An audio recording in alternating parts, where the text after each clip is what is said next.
And that means no. Oh.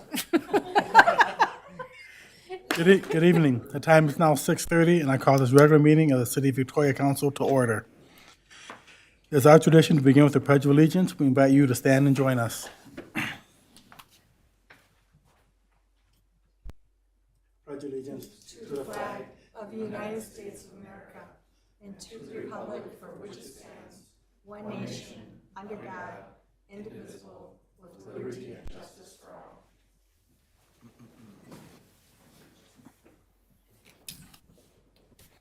all. The first agenda item is our announcements. Those of you who are watching, sorry to disappoint. Deb's not here, but you're stuck with me for the time being. The first announcement is that the city will hold a workshop Monday, February 28th at 5:45 to interview applicants for planning commission and discuss potential changes to the precinct lines that are that as a result of redistricting. A workshop is also being scheduled for Monday, March 14th at 5 p.m. to discuss potential uses for the Federal American Rescue Plan Act funds. The council will also review applicants for the Senior Advisory Committee and our Parks and Recs Committee. All the meetings all of the city council meetings are open to the public and held in council chambers, unless otherwise noted. We encourage anyone wanting to attend our council meetings or workshops in person to contact our city clerk in advance so we can ensure physical distancing can be maintained. In other announcements, there is still time to apply for the advisory boards. If you would like to apply or learn more about the Planning Commission, Parks and Recs Committee, or the Senior Advisory Committee, please check out our website or contact our city clerk. Registration is now open for our annual Citizens Academy, which will be held on Wednesday evenings in April and the first Wednesday in May. Annually, we invite residents to spend a couple hours with the city staff for 5 weeks for a hands-on, behind-the-scenes look at how the city operates. Follow us on social media and view our website for more information. We are also taking nominations for our next Community Builder Award. Each year, the Community Builder Program recognizes an individual, group, or business or organization that has, through outstanding volunteer or exemplary action, demonstrating extraordinary commitment to make Victoria a better place today and for the future. Nominations must be received by March 31st. Applications can be found on the city website. With that, are there any proclamations today? I don't believe so. So we'll move on to the next agenda item, and that is our next order of business is adopt the final agenda. Council, is there a motion to adopt the final agenda? Motion to adopt final agenda. Is there a second? Second. All in favor? Aye. Aye. Opposed? Motion carries. Move on to the next item, and that is the open forum. Open forum is the opportunity for anyone to address the council on an item that is not on the agenda and not an application form that will be coming to the council at a future date. No one has registered to speak in advance. Is there anyone in the audience who would like to address the council? No. Seeing no one, we will now move on to the next item agenda, the consent agenda. Items in the consent agenda are routine, administrative, do not require deliberation, or are housekeeping items required by law. Consent agenda items are approved with one vote unless someone requests an item to be considered separately. Ms. Hardy, does the staff wish to pull any items, any consent items for separate discussion? None from staff, acting mayor. Council, are there any items you would like to see pulled for a separate discussion and vote? Yeah, I'd like to pull 5.7. Okay.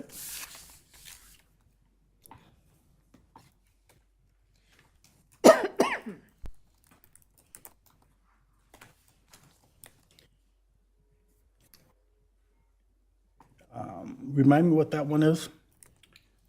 It's the authorized contract with Bolton and Mank to conduct Arboretum Area Transportation Plan Study Update for potential roundabout. And then it would go from, would it go 5.7 to 6.5 then? No. No. I'm sorry, Ms. Hardy. Thank you, acting mayor, Councilmember Gunderson. What you'll want to do is just, Councilmember Gunderson's made the motion to pull that from the agenda, the consent agenda. So now you would take a motion to approve the balance, and then you'll just come right back and start your discussion for 5.7, which was pulled. Okay, okay. So I'll make a motion to approve the balance of the consent agenda. I'll second it. All in favor? Aye. Aye. Nay? Motion carries. Okay, so moving on to 5.7, authorize the contract with Bolton Mech to construct our Arboretum transportation. Yep, I pulled it because I have, not that I have any distrust in Dana or staff in that they did their due diligence behind the consent item. It's merely that there have been community feedback, emails, and things surrounding this project. I didn't think a consent agenda item did it justice to just let it flow through without talking about what we're approving, so that there aren't any misconceptions about being behind a final answer on a project in that area versus finding out questions that may lead to a final answer for a project in that area. What we're approving, or what I feel this consent agenda is approving, is the city's portion to find out further information. It's not yes or no in any way to this project. It's just so that we can get more information. I think the community deserved that explanation. I don't know if an agenda item did that well enough, or a consent agenda item did that well enough. And I just wanted to make sure the information got out there, so that if people do have questions, that they can write in or watch that we pulled it to talk about it and say, this is what it is. And so for community, FYI, it's roughly $4,800 to find out more information about construction through Bolton and Menk, about whether or not it's feasible to do the project that's being discussed for this study. And the developer is paying, which is roughly 10%, the developer is paying the other 90. I think from a city standpoint, it's a pretty good deal in terms of being able to give us the most information that we could have. So if anybody has any comments or questions, I'm happy to talk about why I pulled it, but that's basically why I pulled it. No, I agree with you on being able to explain it, because I got a couple phone calls myself. And the way you explained it was great. So thank you. Anything else? Thank you, Councilman Member Gunderson. So then we make a motion to approve it? Okay, so a motion to approve 5.7? 5.7, contract with Bolton Menk to conduct a Arboretum area transportation plan study. Motion to. Can I get a first? Second? Second. All in favor? Aye. Aye. Opposed? Motion carries. All right, now we're moving on to our regular agenda. We have several items on our regular agenda this evening. Item 6.1, the Senior Advisory Committee Year-End 2021 Report. Kicking us off this evening will be Assistant to the City Manager, Alyssa Swanson. Ms. Swanson? Good evening, Council, and thank you, Acting Mayor. I'm happy to be here this evening. Unfortunately, our Vice Chair last minute was not able to attend, so on behalf of the Senior Advisory Committee, I will be presenting the 2021 end-of-the-year report. Overall, the committee is very enthusiastic about the potentials of ensuring that all of our Victoria residents, no matter their age, feel welcome in this community. And as a new committee in 2021, they spent the first few meetings reviewing several studies conducted by the AARP and the World Health Organization, specifically their descriptions of age-friendly communities and the livability index. Now from there, the committee identified 11 objectives to include in their yearly work plan. From the work plan, they determined 2 focus areas, which was to educate themselves on local resources available to the community and to promote those resources. Now, what we'll be doing today is highlighting the 2 focus areas from this work plan. Of course, if you have any questions about the full work plan, they are in the agenda report, but you can also ask me any questions at the end. So the committee spent significant time educating themselves on a variety of services provided to seniors in our area. This includes participating in a tour of the Bethesda Cornerstone Village campus, learning about the amenities of the facility and the costs associated with those amenities. Throughout the year, the committee also hosted several guest presenters, such as the Southwest Area Transportation Group, the Victoria Library, the Victoria Fire Department, Parks and Recreation Department, all to determine and learn about age-friendly services in the community and how they provide resources specifically to our Victoria residents. Now, several times throughout the year, the committee received updates from the Carver County Public Health Office of Aging on senior-friendly state countywide programs. They talked about research specifically focused on senior communities, as well as worldly topics such as the COVID-19 pandemic and how it affects the area. This relationship with the Carver County Public Health is ongoing and will continue through the 2022 year. And I'd also like to note that the committee has representatives from the Bethesda Cornerstone Village and the library, just as a demonstration to the ongoing partnership with these organizations. And then, as identified in the work plan, the committee created the Senior Resource Guide packet and the supplemental webpage. This was a heavy lift by the committee and included a review of other cities' senior web pages, just to spark ideas, identify best practices. The committee also researched local, regional, statewide services, and then provided those to staff to include in the packet. And then they also provided recommendations to ensuring the packet and the webpage are readable to people of all ages.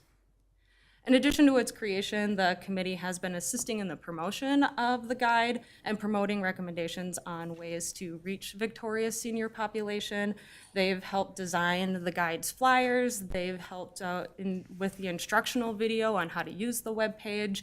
And then they've also been great ambassadors to our community, promoting the guide and just all of city services throughout their neighborhoods and their community groups.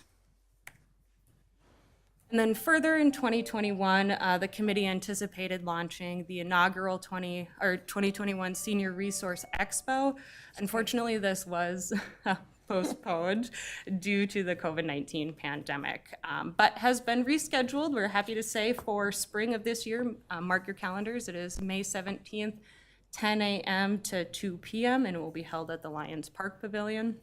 The expo will include a variety of vendor booths and speaker presentations. Before it was postponed, we had great response from our local community, and we had over a dozen vendors confirmed, including tax advisors, financial advisors. We had Old National Bank wanting to do a course on digital security with banking. We had a nutritionist coming in, as well as Carver County Adult Protection Services, just to name a few. We're very excited as a committee of what 22 can bring, and we're very excited to launch the expo this spring. And with that, any questions from the council? I had a question. Isn't that on a Tuesday? That is on a Tuesday, Councilmember. So basically, they better be retired. Good question. We did discuss the date as a committee and also as staff, and we thought Tuesday would be the best day for our Victoria residents who were, yes, retired. Okay, because I'm not retired. Of course, what we can do as a committee, especially since this is the first year, is we're going to take a look at how the expo went, and then of course make adjustments after our first year. Okay. Thank you, Ms. Swanson. Council, this was an update. No official action is being requested. So absent any further discussion, we'll move on to item 6.2. But prior to moving on, I'd just like to say there's a lot of good work being done, and it's thank you for the update. And it's evident that significant amount of time has been put in by the senior committee. So thank you, Ms. Swanson. Again, any further discussion from the council? No, just wanted to say thank you as well. They've done excellent work, because we've been without a senior committee for quite a while. I'm glad they're back. All right, so moving on to the next item. Next item is 6.2, our year-end 2021 status update on our adopted strategic plan. Items presented this evening will be by the Assistant City Manager. Ms. Swanson, back to you. Wonderful. You got to put up with me twice this evening. Well, thank you. So yes, this evening we are presenting the year one update to the 2021, 2022, 2023 strategic plan. I know you've heard this many times before, but just to restate, this process was kicked off last March with a city council all-day workshop. The fruits of that workshop session was this three-year strategic plan, which was then adopted the following April with 8 designated priorities, which can be seen on the screen. Within those 8 priorities, there have been 123 initiatives or items or projects identified by council to see completed at the end of these 3 years. So far, the city has completed 28 out of the 123 initiatives. It's also important to note that 10 out of the 28 are what we consider annual or reoccurring. For example, city council and staff, we annually review the policy manual, or we annually publish the yearly budget book. So we'll continue to do this year after year. Similarly, there are 7 initiatives that we consider ongoing, meaning that they're projects that require significant continuous staff time. An example of this would be the volunteer program, the Community Builders Project, the Citizens Academy. All are launched in 2022, therefore technically completed, but do require staff time to maintain these programs. So, Ms. Swanson, question. So of the 123 initiatives from a city perspective, how do you feel the progress? How do you feel you're progressing? Is this where you want to be? Are there other areas of opportunities? Given we're 1 year in, what are your thoughts? Great question. Just to note, out of the 95 that are left, 74 initiatives have been started and progress have been made. So I think we're doing well as a group and as a team, and I think we will see how the next 2 years go. All right, thank you. I also want to note that in the staff report, we do have a breakdown of each of those 123. We're obviously not going to go through each one of them tonight, and you could see where we're making progress in each one of those. But first, the first priority is to continually address infrastructure and transportation needs by providing, smart and innovative mobility solutions in our community, making sure that we are continuously connected, that we have safe connections that are also accessible to our community. This includes rethinking our trails, accommodating all modes of transit, and being a partner in the city's growth. And then related to growth, the city has made substantial progress. The city has begun the utility services extension project this past year. In Q2 and Q3, we began construction of the lift station, and then we've also began design work on well number 5. Infrastructure and transportation also includes the goal of being efficient with our public facilities, and that supports a growing and progressing community.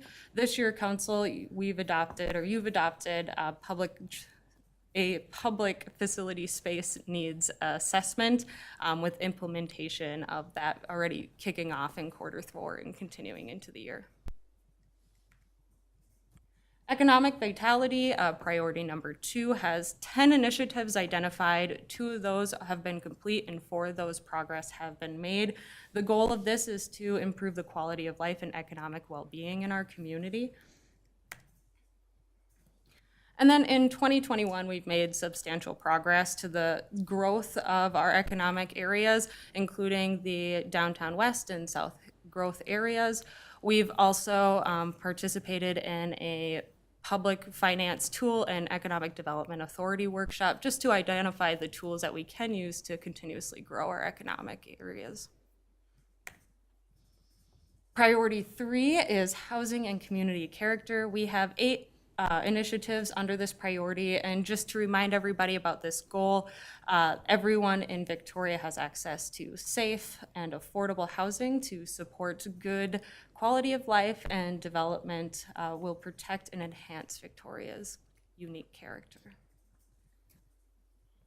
And to highlight a few accomplishments in the last year, Council, with the aid of the Planning Commission, has adopted amendments to Chapter 107 of the Victoria Code on subdivisions, and began the process of redlining the Victoria Residential Zoning Code and ordinance for planned unit development.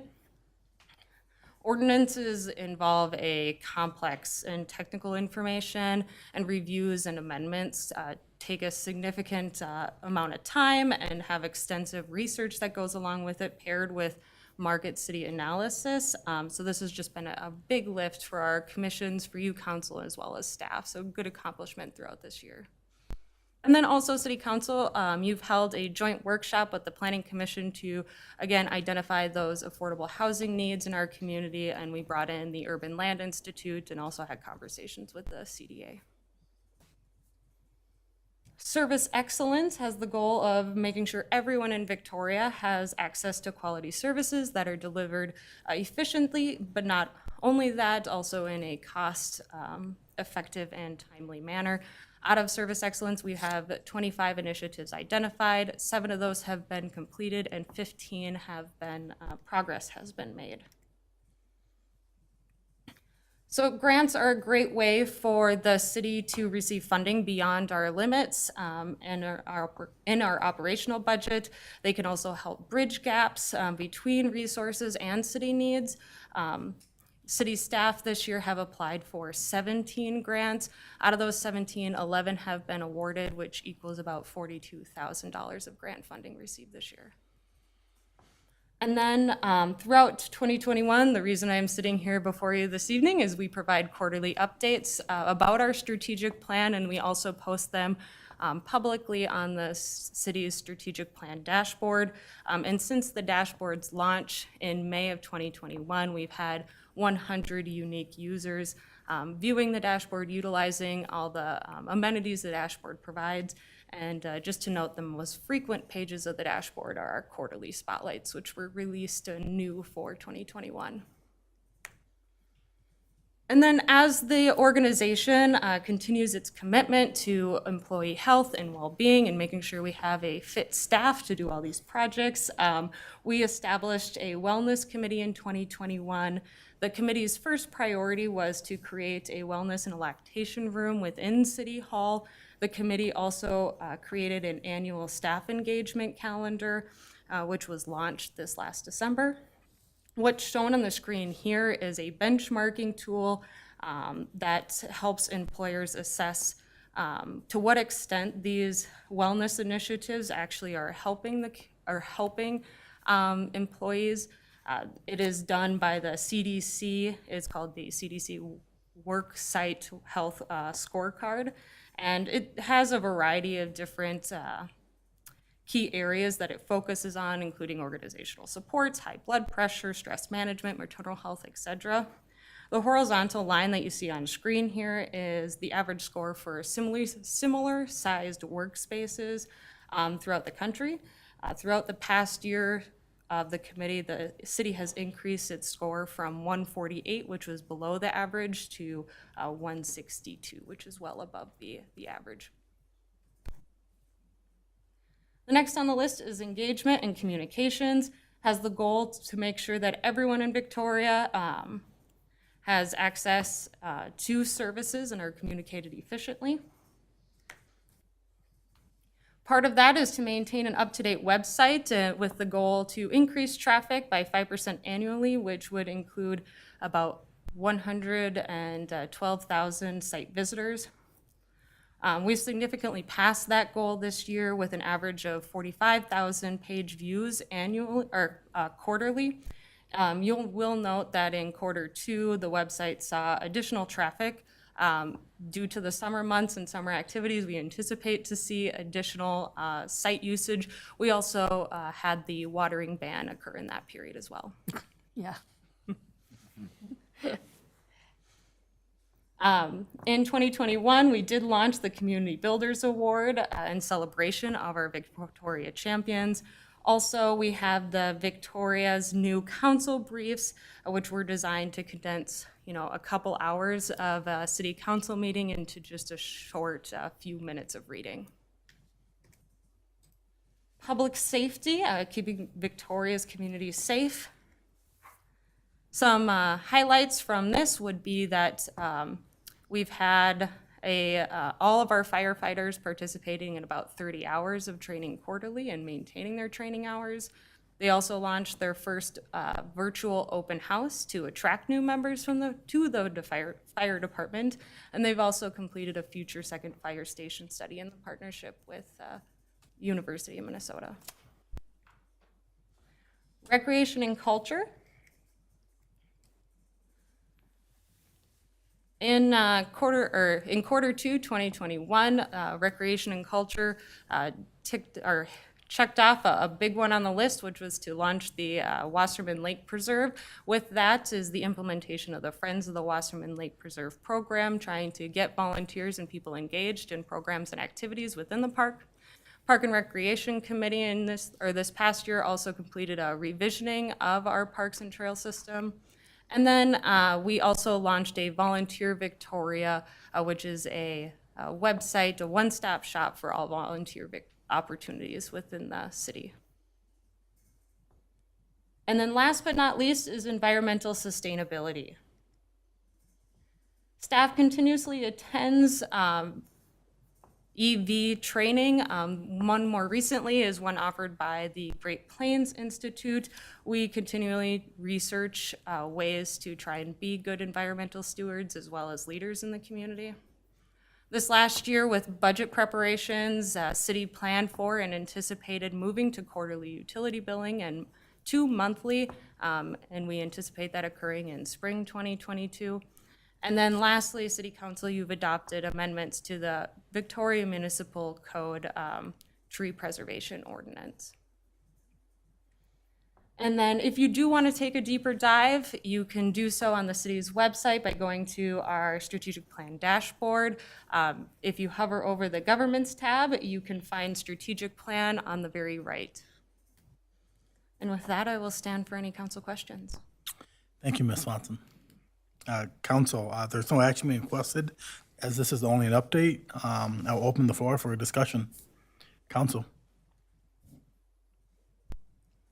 Any questions? I just had one. When I was looking through all of it, I was on the public safety, the complete the ADA sidewalk improvement downtown. It just says to be determined and unfunded. Where are we with that? Councilmember Black, Acting Mayor Hebert, council members. So you may recall we discussed a postponement of the ADA sidewalk project, as that mostly affected in our downtown area. And because we had Eat Street 2020, Eat Street 2021, and now Eat Street 2022, with our restaurants really relying on that space with the uncertainty that people may feel dining indoors still with the ongoing pandemic. Giving them that flexibility to utilize the sidewalk space for outdoor dining is something that you've prioritized previously over completing that project. So right now, it is on hold. We'll have to have that discussion again here in the near future to see if that's something we're going to proceed with this year, or if we're going to postpone and combine that with in the near future, 2023 or 2024. I think we've got some road projects that are scheduled for the downtown area. It might just make some sense to kind of compile all those together. So staff are still evaluating some potential solutions for that to minimize the impact to our restaurants and our downtown businesses. So to be determined. We will bring that discussion back to council this year. Okay, good. Thank you. Any other questions? Thank you, Ms. Swanson. That's a great update. Thank you. Our next item is 6.3, 2022 Community Survey Kickoff. Presenting this evening is our Communications and Public Engagement Manager, Ms. Kendra Grawl.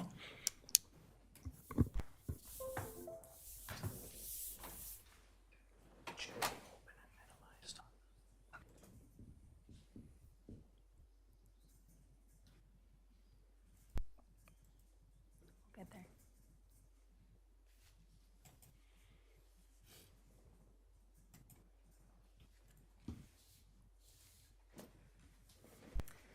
Acting Mayor, members of the council, thank you for having me here today. Today I'll be discussing the 2022 Community Survey. As a brief overview, the community survey was approved in November 2021 with a contract with POCO to conduct the National Citizen Survey. This is a scientific survey that gathers feedback on the city's efforts and initiatives, as well as Victoria. Victoria conducted an NCS in 2018 and 2015. So we're using the same survey to compare results. A few of the benefits of our community survey include that it's a fast way for residents to provide valuable feedback. It allows residents to provide their voice to the decision-making process. Residents also have the opportunity to stay informed on future polling or survey efforts within the city. It keeps individual opinions and data anonymous. And it also enables the city to benchmark the data from Victoria's previous surveys in 2015 and 2018, as well as nationally. So I'm going to discuss the methodology of the community survey a little bit. POCO will be giving a presentation in May, and they will be able to provide more information on what exactly goes into it, but I'll be able to give you some information of what we can expect over the next few months. So they start with the phase one, which is sampling, and POCO works with their mailing client to create a scientific random sample of households from within the city boundaries. As part of the instructions in the survey, it asks the participant over the age of 18 that most recently had a birthday to fill out the survey. In the data collection phase, we have two different groups that will be receiving a mailed survey as well as a link to an online survey through postcards, and we will be discussing that more as well. In the data processing phase, they will be combining the mail and web data into a single electronic data set, and they'll weigh that data to represent the community demographics. In the data analysis phase, an expert team will analyze this data and create a comprehensive report and presentation that they will be giving to you, council, in May. So as part of that data collection phase, we will be sending out the survey. This is the front page of the survey. This is about a 5-page survey instrument. The first 3.5 pages are standard questions from the National Citizen Survey. These are the questions that we'll be able to benchmark against previous years as well as nationally. Then there will be a 1/2 page of custom questions, and there's one open-ended question, and we are using the same question that was used in 2018. How would you address the biggest challenge or issue facing Victoria? And then the last page of the survey instrument is demographic information.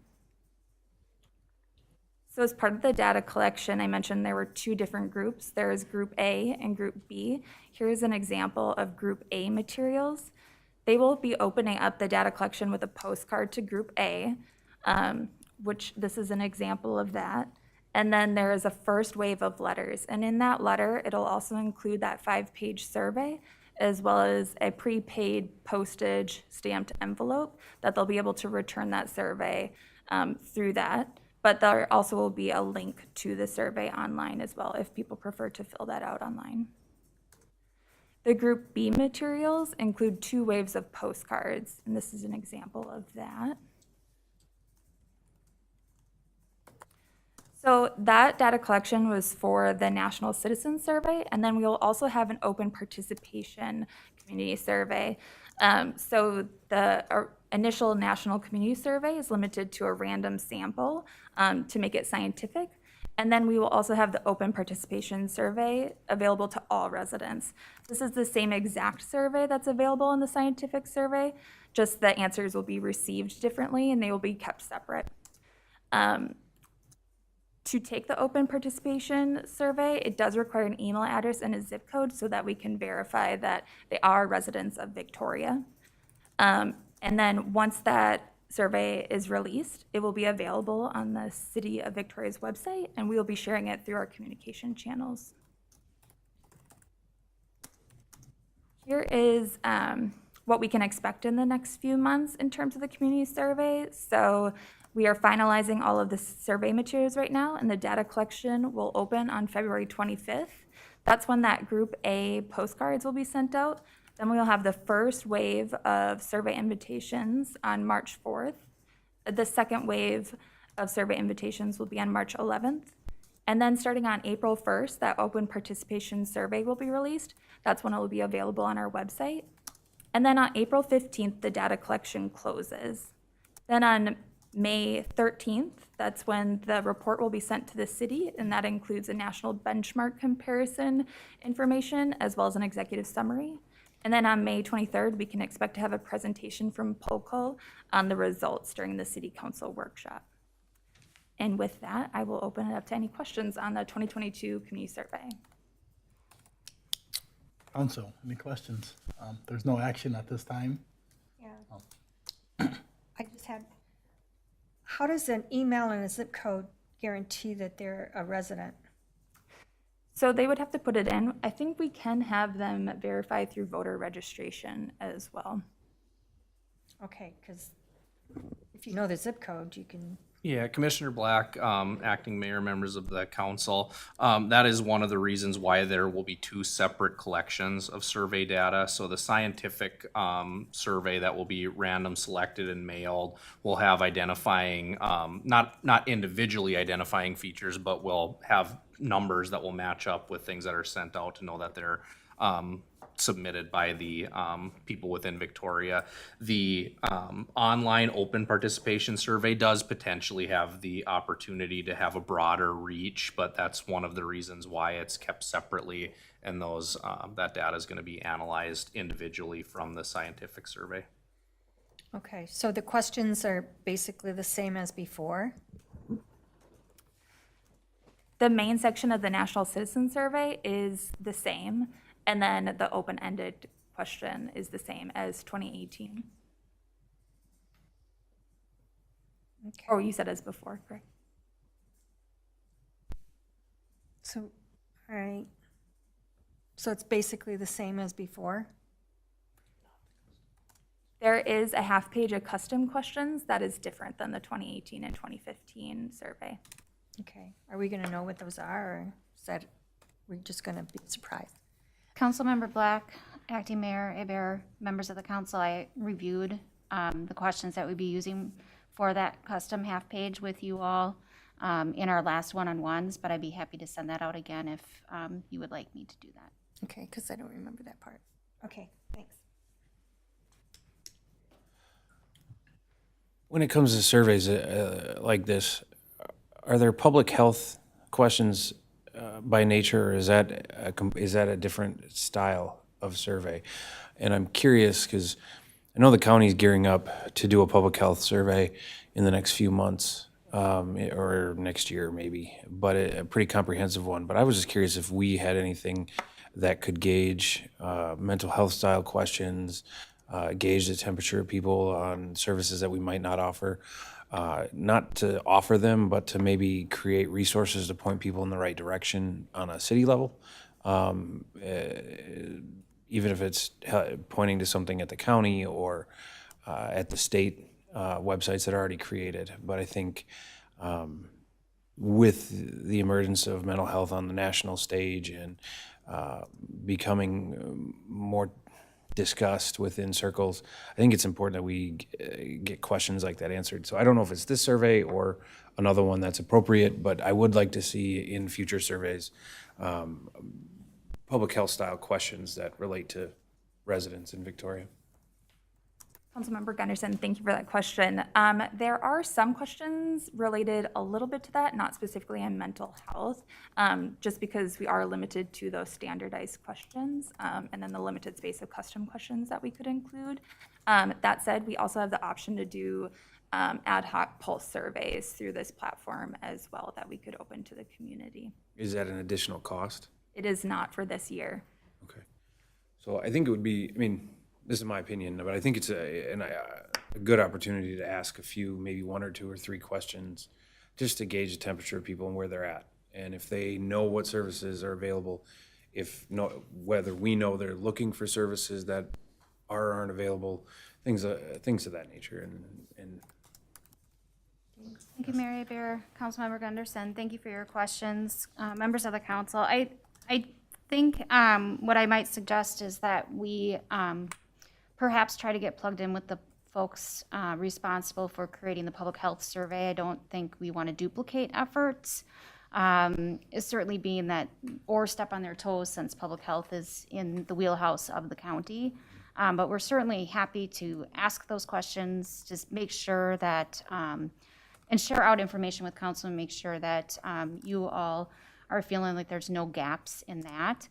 And then just to speak a little bit more broadly about the tool itself and the survey that's going out. So there are questions that kind of get to what you're getting at, but the feeling of belonging, feeling of feeling connected to your neighbors, recreation, healthy, safety, all of those things that kind of feed into your overall well-being and mental health state, and having a support system with your larger community. Those types of things are in there. They're not categorized as a wellness or a mental health, but overall kind of community. So they are sprinkled throughout. So I think that just through the survey itself, you'll probably get a good feel and a good pulse on where the community's at and where there might be some gaps.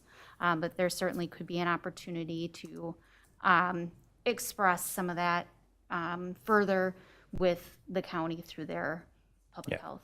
I think, I mean, the public health through the county, they do a great job.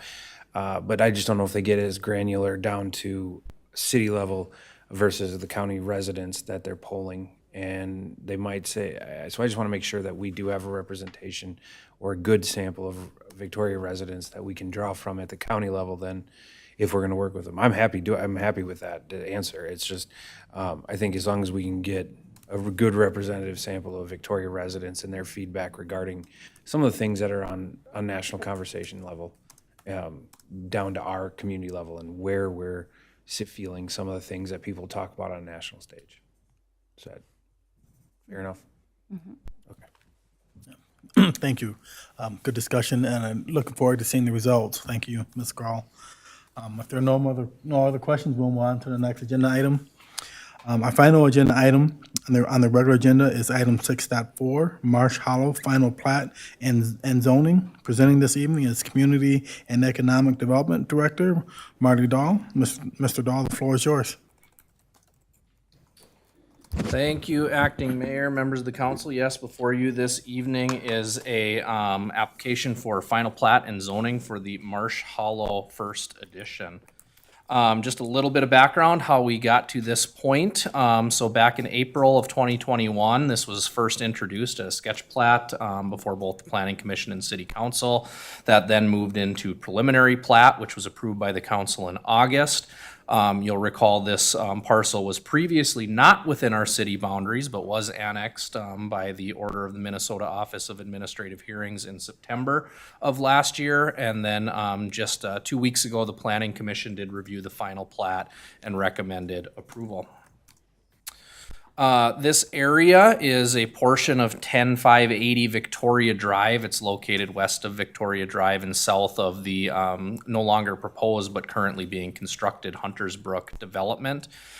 The first addition, as is before you for approval this evening, includes 51 single-family lots that would be intended to be rentals, as well as 55 townhomes that would be owner occupied. In total, with the anticipated second edition of this development, there would be a total of 110 single-family rental homes and 103 townhomes. This parcel in total is 71 acres, approximately 45 of that is developable. It's guided for both low-density and medium-density residential. The area to the east of Chaska Creek yields about 6.5 units per acre in the townhomes, and the area west of the creek yields about 3.8 units per acre. So both of those fall into the comprehensive plan guided land uses for the parcel. As was included in your background packet, this is the townhomes and the lots that are proposed to be included in the first edition, as well as the single-family homes that would be part of this first edition. As a refresher, the zoning and lot regulations, this is proposed as PUD. The single-family area would be minimum lot sizes of 6,100 square feet, 51-foot depth, 120 feet, or excuse me, 51 width, 120-foot depth, 7.5-foot side yard setbacks on each side with front, rear, and corner setbacks of 25 feet, as well as a maximum impervious surface of 60%. As you'll recall, these are intended to be more of a villa-style lot and home. The townhomes are proposed to be 1,125 square feet minimum area, a minimum unit width of 25 feet, a depth of 45, with setbacks from the public street of 15 feet, private drives of 20, collector road of 25, and a minimum building separation of 20 feet on the side and 30 feet on the rear.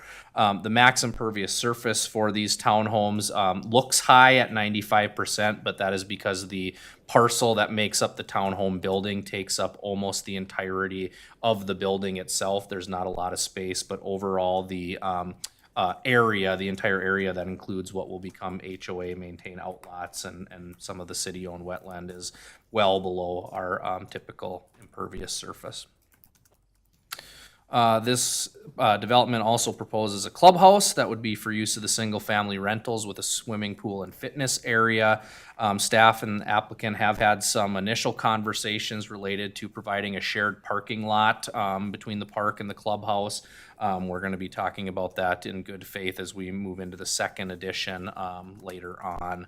And then, as I've noted a couple of times, the single-family homes in this area are intended to be a rental community, and Planning Commission and City Council appeared supportive of that concept when this was brought forward at preliminary plat.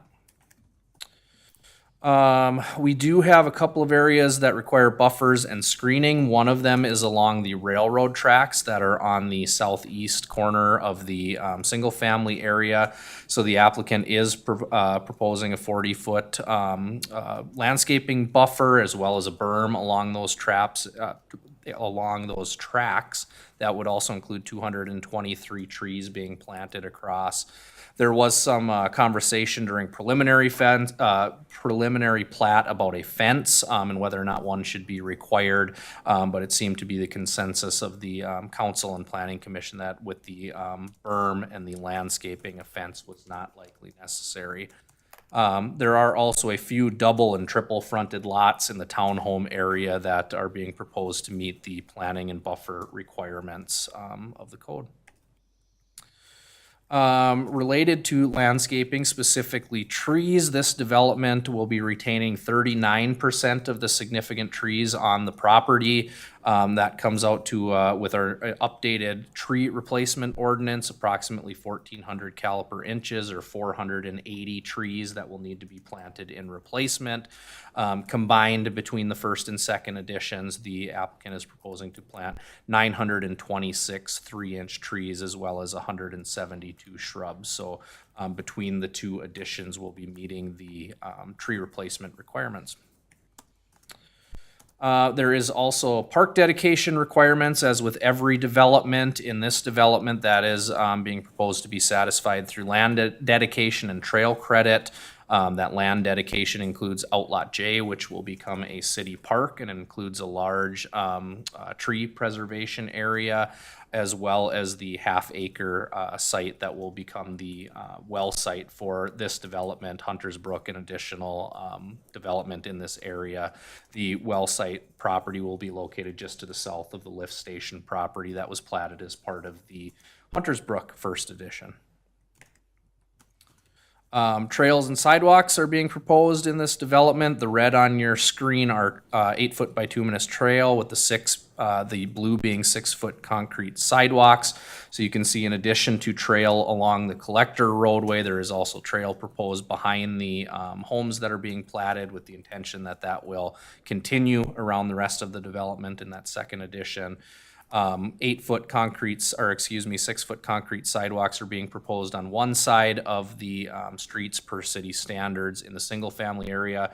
And just based on the increased density in the townhome area, the applicant has agreed to put sidewalk on both sides of the city street in that area. There is required right-of-way dedication for the anticipated 2022 County Road 11 upgrade project. So there is an additional 16 feet of right-of-way being platted along County Road 11 as part of this development. Within the development itself, all local streets will be built to city standards, with 60-foot right-of-way for the local streets and 70-foot right-of-way for the Creekside Lane collector roadway. Related to County Road 11 improvements, those, as I mentioned, the design and construction of those are tentatively scheduled to begin this year. The developer will be providing a letter of credit for 125% of the equivalent to constructing turn lanes and trails, essentially, for their portion of that upgrade. This is the same methodology we used with the Hunters Brook development to the north. So the developer's contribution, as noted in the developer agreement, is currently estimated at $283,000. That includes that additional 25%. So we will be collecting letter of credit for that, but the actual payment will happen with invoice as the project actually commences.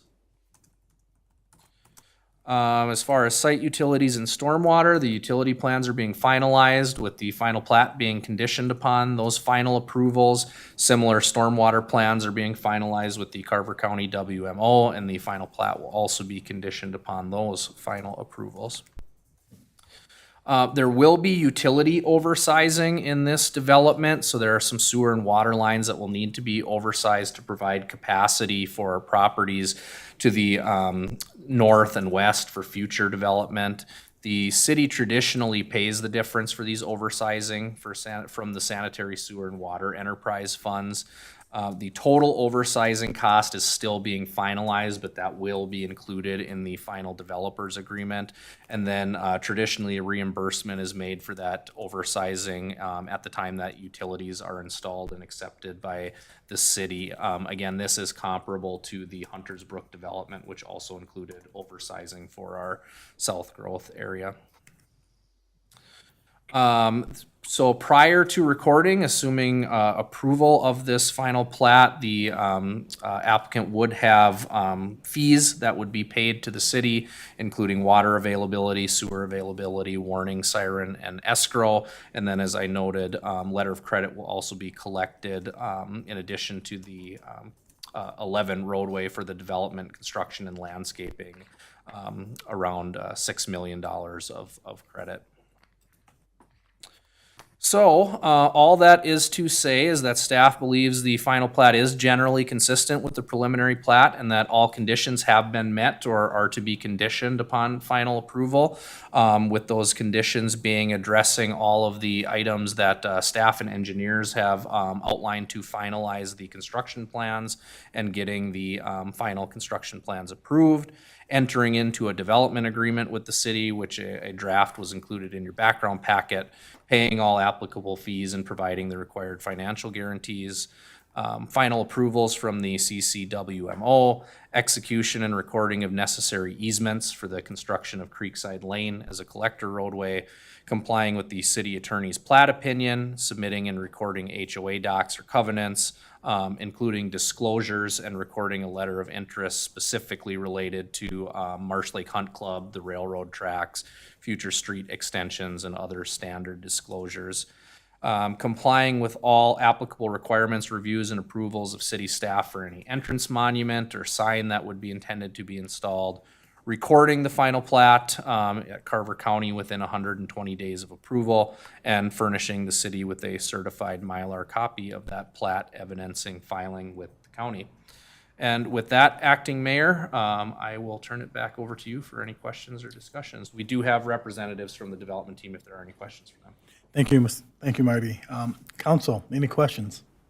Just have a question regarding oversizing, and I don't know if it makes a difference or not.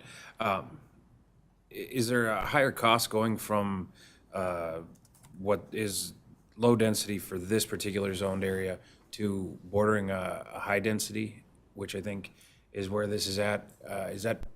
Would that be a difference for us paying that difference upfront, or are we oversizing it so that we make sure because it's high density on, I think, what borders on the other side? Mike, do you want to tackle the Where are we, is that cost per oversizing? You don't want. I don't. Not with you here. Good evening, Acting Mayor, members of the City Council. Councilmember Gunderson, so when we do the comprehensive plan, we lay out a water system that meets the whole area. So we've identified pipes that need to be increased in diameter, and sewer, same with sewer and water, to serve the whole area. So as long as the plan's consistent with the comprehensive plan, then we've been sizing appropriately, but we pay for anything over 8-inch for sanitary sewer or water. Okay, so it's already in our comp plan. Correct. We're good from zones. Okay, I'm good. Now, if they were suddenly requesting to re-guide an entire area that had been low-density residential to high-density, then we would need to be making sure that we had the capacity to serve the area, but they're consistent with the plan, so. Okay. Great, thank you. Any other questions? I just have a couple. Looking back at my notes from April, it looks like, I think we discussed, or maybe it was brought up by someone, there was some talk about a whistle-free crossing at the tracks. Has that been discussed at all, if they're thinking about doing something like that in this area? Yeah, Councilmember Roberts, members of the council, there had been some just very preliminary discussion with the railroad to discuss that, but I don't think that went anywhere. And then I noticed in one of the maps that you showed that it showed near the park a pickleball court. Is that just there for fun, or are you teasing all this? Councilmember Roberts, we typically, when we're looking at new park land, we try to plot out some potential amenities just to help with the grading, because the park does need to be at a usable grade when it's turned over to the city.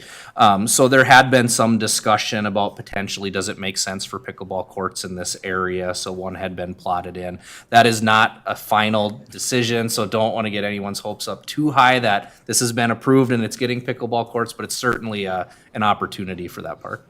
So to piggyback on, Have going in over at the. Yeah. No, I know. I just noticed it there, so I was. just to piggyback on Councilman Roberts, the wooded area adjacent to the pickleball courts, would that be a potential free area or that residents could walk through or kids could play in? Yeah, Councilmember Gunderson, that would be part of the park itself, so it would be a wooded parcel within the park. It was one of the things staff was trying to identify tree stands to preserve, and with the park being in that area, that ended up being a good location and a good tree stand. But yes, that would be part of the park. I don't know how much it will be maintained, right, as far as pulling dead trees and things out, but it certainly would be a wooded area that would be open to the public. Wonderful. I thought we could do that. Any other further questions? council, we will need to take action on this discussion. So there are three separate motions that we need to, I guess, vote on. The first being adopt attached ordinance zoning Marsh Hollow First Edition as planned unit development. Can I, second? Thank you. All in favor? Aye. Aye. Opposed? The second motion, adopt a resolution for a summary of publication of ordinance. Second. All in favor? Aye. Aye. And the final motion, adopt attached resolution approving final plat for Marsh Hollow First Edition with conditions noted. Second. All in favor? Aye. Aye. Opposed? All right. Thank you. Motion carries. There are no more regular items on our agenda this evening. I will move on to reports and emerging issues. Attorney votes, any reports from your end? Acting Mayor, Council, I always feel bad when I don't have anything to say to you, but I guess that means things are running perfectly. So I don't have anything to report, and other than congratulations on some very nice reports you had tonight about your community. Oh, thank you, Attorney Voice. Miss Hardy, any reports? Thank you, Acting Mayor, members of the council. Just wanted to point out the new beautiful artwork that we have in our council chambers. Just amazing, really unique, beautiful artwork by Krista Lee Johnson. So I'll just hold up a brochure here. This artwork is all available for purchase. It can be viewed anytime that City Hall is open. We just ask that you, sometimes the chambers is being used for meetings, so just come on over, check, maybe call before you come to make sure that this space is open to walk through. But we'd love to show off the artwork of our beautiful local artists' work. So cool stuff this time. Thank you, Ms. Hardy. Council members, any other reports? Councilman Gunderson? Councilmember Black? No, I just want to say happy Valentine's Day to everyone.